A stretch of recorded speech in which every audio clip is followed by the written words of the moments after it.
Assalamualaikum warahmatullahi wabarakatuh. Perkenalkan, nama saya Dewi Yanti dengan NIM D100210303. Saya dari Prodi Teknik Sipil kelas F. Di sini saya akan menunjukkan produk proyek warga negara yang telah saya buat dan saya akan mempresentasikan lembar refleksi proyek warga negara.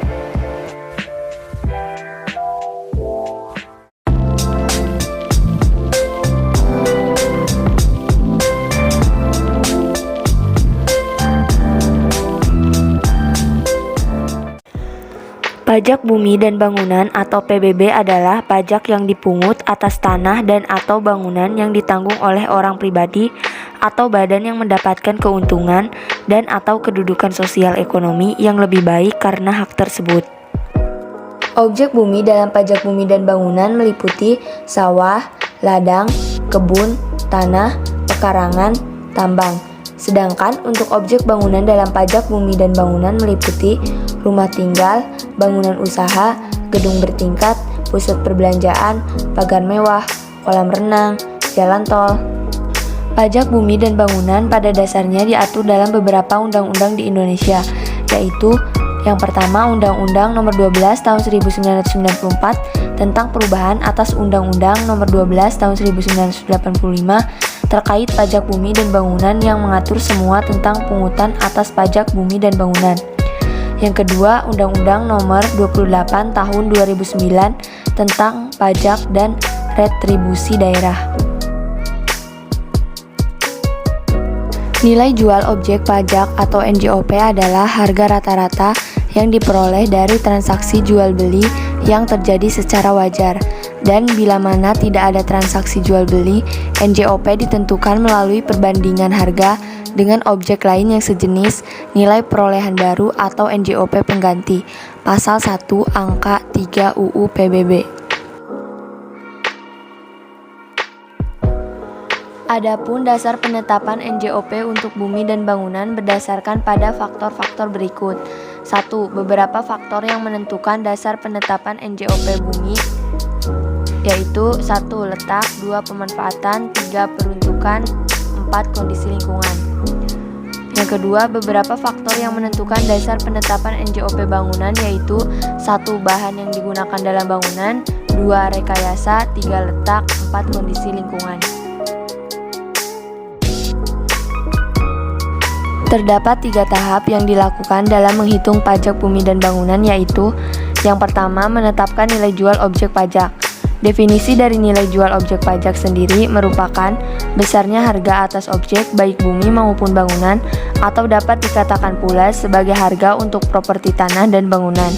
Sebelum menghitung berapa besarnya pajak bumi dan bangunan yang harus dibayarkan, maka langkah pertama harus mengetahui terlebih dahulu harga dari tanah dan bangunan tersebut. Yang kedua, menentukan nilai jual kena pajak. Nilai jual kena pajak merupakan suatu dasar dari perhitungan pajak bumi dan bangunan sebagai nilai jual objek yang akan dimasukkan ke dalam perhitungan pajak yang terutang. Yang ketiga yaitu menghitung pajak bumi dan bangunan.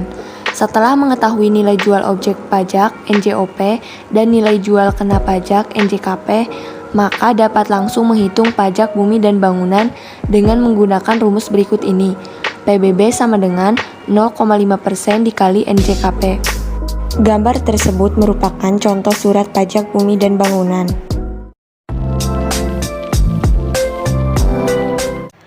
Untuk selanjutnya, saya akan mempresentasikan lembar refleksi proyek warga negara. Untuk aspek yang pertama yaitu relevansi dengan mata kuliah. Hubungan topik yang saya buat tentang perpajakan, maka sangat berhubungan sekali dengan mata kuliah Pancasila, yaitu tentang perpajakan berhubungan dengan nilai-nilai Pancasila sila kelima, yaitu keadilan sosial bagi seluruh rakyat Indonesia. Nilai dari sila ini mengandung nilai-nilai keadilan berhubungan dengan kesejahteraan bersama yang juga sejalan dengan fungsi pajak. Untuk aspek yang kedua yaitu relevansi dengan program studi. Hubungan dengan program studi dari topik yang saya ambil yaitu program studi teknik sipil ini merupakan ilmu terapan yang mencakup teknologi merancang, membangun dan memelihara serta memperbaiki bangunan. Bangunan yang dimaksud sangat beragam, seperti bangunan rumah sederhana, gedung, jembatan, bendungan, dan lain sebagainya. Untuk itu, program studi teknik sipil sangat berkaitan erat dengan bangunan yang ada di lingkungan suatu masyarakat. Jadi, topik yang akan dibahas yaitu pajak bumi dan bangunan sangat berhubungan dengan program studi teknik sipil, di mana pajak bumi dan bangunan adalah pajak yang ditangguhkan atas tanah dan bangunan. Pajak tersebut dikenakan karena adanya keuntungan atau kedudukan sosial ekonomi yang lebih baik, karena hak atas tanah dan bangunan yang ditempatinya. Jadi, bagi setiap orang khususnya pelaku usaha yang memperoleh manfaat atas tanah dan bangunan yang ditempatinya berkewajiban untuk membayar pajak PBB setiap tahunnya. Untuk aspek yang ketiga, muatan nilai-nilai Pancasila pada produk.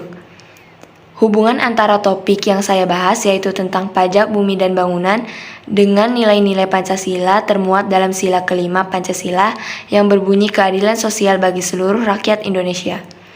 Muatan nilai-nilai Pancasila pada produk yang saya buat, yaitu adanya rasa tanggung jawab dalam membayar pajak, mematuhi peraturan di mana kita wajib membayar pajak, menumbuhkan rasa kesadaran akan kewajiban sebagai warga negara dalam membayar pajak. Aspek yang keempat, manfaat yang diperoleh. Manfaat yang diperoleh dari produk yang saya buat yaitu dapat mengingatkan kita akan kewajiban membayar pajak dan menambah pengetahuan tentang pajak bumi dan bangunan. Aspek yang kelima yaitu kekurangan dan kelebihan produk yang dihasilkan. Produk yang saya buat yaitu dalam bentuk video. Kekurangan dan kelebihan produk yang dihasilkan yaitu kekurangannya dalam menjelaskannya kurang banyak karena saya berusaha untuk meminimalisir durasi waktu dalam video dan dalam pengeditan video yang masih kurang. Kelebihannya yaitu video yang saya buat simple sehingga mudah untuk dipahami dan tidak membosankan untuk dilihat. Aspek yang keenam, saran untuk tugas proyek warga negara. Saran dari saya yaitu, dalam penyampaian tugas seharusnya dijelaskan secara detail agar tidak terjadi kekeliruan dalam mengerjakan tugas proyek warga negara.